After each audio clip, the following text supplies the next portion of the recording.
माननीय सभामुख महोदय, गणतन्त्र स्वर्ग हो रे, राजतन्त्र नर्क हो रे।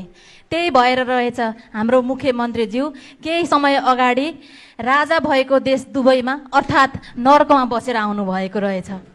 नर्कको विकास कस्तो हुने रहेछ भनेर यहाँ बखान पनि गर्नुभयो, खुसी लाग्यो। नेपाली जनता नर्कमा बस्न तयार छन्, रैती हुन तयार छन्, तर विदेशीका एजेन्ट हुन तयार छैनन्। सभामुख महोदय, राजासँग गणतन्त्रवादी सबै दलहरू किन डराएको? तपाईहरू किन छटपटाएको? तपाईहरू गलत गर्ने अनि राजापट्टि औँला देखाउने? 17 वर्षदेखि तपाईहरूको गणतन्त्रले जनता आजित भइसके, त्यो तपाईहरूलाई थाहा नभएको हो? राजनीति गरेर सांसद भइसकेको व्यक्तिहरूलाई राजा फर्केको इतिहास थाहा नभएकै हो? यदि थाहा नभएको हो भने विश्वको इतिहास पल्टाएर हेर्नुहोला, स्पेनको इतिहास पढ्नुहोला, कम्बोडियामा के भएको थियो जानकारी लिनुहोला।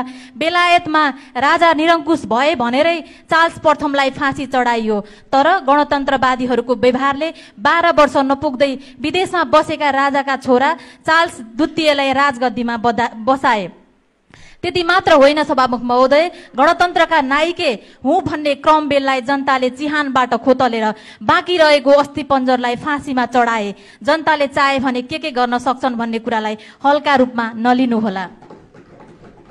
सभामुख महोदय, 17,000 मारिएर गणतन्त्र आउँदा पनि देशले सुख किन पाएन? गणतन्त्रमा दलहरूले जनतालाई किन शरणार्थी बनाए? व्यवहारमा सर्वहारा वर्गको मुक्तिको सपना देखाएर सुन तस्करी किन भयो? कम्युनिस्ट नेताले रक्सी बोकेर महिलाको कोठामा किन धाएको? चुनाव हारेको व्यक्तिलाई किन प्रधानमन्त्री बनाइएको? बहुदलवादमा आधारित लोकतान्त्रिक गणतन्त्रमा दलभन्दा बाहिरको व्यक्ति प्रधान न्यायाधीशलाई लोकतान्त्रिक मूल्य मान्यता विरुद्ध किन प्रधानमन्त्री बनाइयो? समानता, निशुल्क शिक्षाको हावादारी गफ दिएर आफ्नै नाति नातिनालाई महँगो स्कुलमा किन पढाइयो? गणतन्त्रमा नेताले आफ्नो सन्तानलाई पढ्न विदेश पठाउँदै आफू चाहिँ देशको शिक्षा मन्त्री किन भयो? 13 वर्षसम्म गणतन्त्रको सत्तामा बसेर कम्युनिस्टले मोजमस्ती किन गरे? नेताहरूले गणतन्त्रमा सरकारी जग्गाहरू किन खाए? नेताहरूले देशको उद्योगहरू किन बेचे? युएसएआइडीको डलर खाएर नेताहरूले संघीयता किन ल्याए? युएसएआइडीको डलर खाएर धर्मनिरपेक्ष पक्षता देशलाई किन बनाइयो? राजतन्त्र विरुद्ध आन्दोलनको प्रमुख सल्लाहकारमा भारतीय कम्युनिस्ट सीताराम येचुरीलाई किन बनाइयो?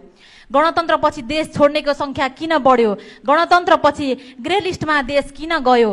यी जनताहरूले तपाईहरूलाई प्रश्न सोधेका छन्, जवाफ दिनुहोला।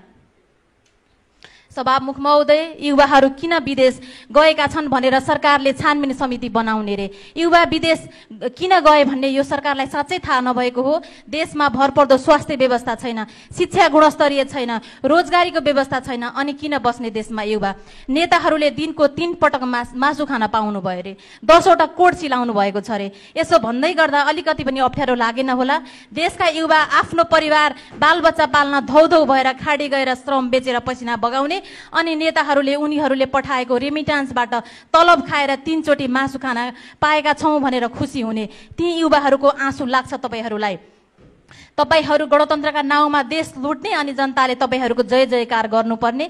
शिक्षक सडकमा, डाक्टर सडकमा, सहकारी पीडित सडकमा, सबैजसो नेपाली सडकमा, नेताहरू सिंहदरबार र भैँसे पार्टीमा, अनि गणतन्त्रले गजब भए भनेर भनिदिनु पर्ने हो।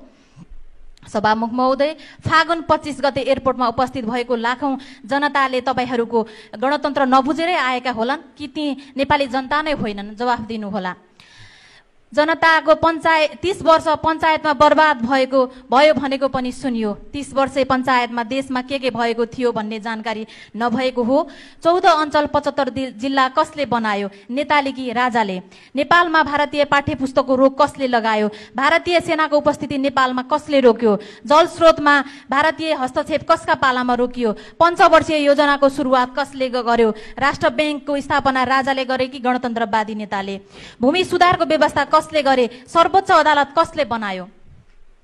सभामुख महोदय, पूर्व पश्चिम राजमार्ग, अरनीको राजमार्ग, पृथ्वी राजमार्ग लगायत सबै जसो राजमार्ग कसका पालामा बने? वीरगञ्ज चिनी कारखाना, कृषि औजार कारखाना, विराटनगर जुट मिल, गोरखकाली टायर, जनकपुर चुरोट कारखाना, जनताले जुत्ता लगाउन पाएनन् भनेर बाँसबारी जुत्ता कारखाना कसले खोल्यो? सस्तोमा स्वदेशी कपडा लगाउन पाउन् भनेर हेटौडा कपडा उद्योग, बुटोल धागो कारखाना कसले स्थापना गर्यो?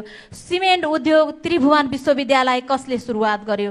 नेपाललाई युएनमा सदस्यता कसले दिलायो? राजाका पालामा बोल्न पाइँदैन थियो भन्दै भ्रम नछोडौँ। रेडियो नेपाल, नेपाल टेलिकम, गोरखापत्र संस्थान, नेपाल टेलिभिजन कसका पालामा स्थापना भए? पञ्चायत कालमा स्थापना भएका उद्योग कल कारखाना लिएर तपाईहरूले कहाँ पुर्याउनु भयो? जवाफ दिनुहोला। अधिकांश सामुदायिक विद्यालय राजा महेन्द्रले सुरु गरेकी गणतन्त्रवादीले। जिल्ला अस्पताल, अञ्चल अस्पताल, क्षयरोग अस्पताल, टिचिङ अस्पताल, गङ्गालाल अस्पताल पञ्चायतकालमा बने कि कहिले बने अध्ययन गर्नुहोला।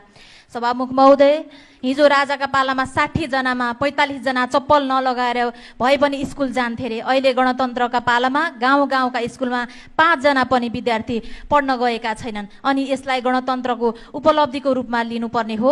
यो सङ्घीय संरचनाले देश र जनता लुटिरहेको छ। देश भ्रष्ट, असक्षम र नैतिकहीन नेताहरूको कारण झन गरिबी, अविकसित र वैदेशिक हस्तक्षेपमा फसेको छ। बजेट बाँड्ने सांसदहरूलाई खुसी पार्न हो भनेर पनि भनेको सुनियो। बजेट जनताको विकासको लागि हो या देश र जनताको विकासको लागि हो? यो सभामुख महोदय मार्फत म प्रश्न गर्न चाहन्छु। यो पार्टीका नेता र कार्यकर्ताको लागि होइन।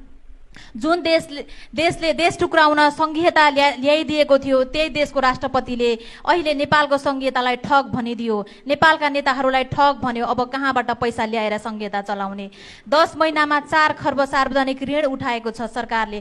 त्यसलाई पनि तलब भत्तामा खर्च गरेको छ। कहिलेसम्म ऋणले देश चलाउने हो?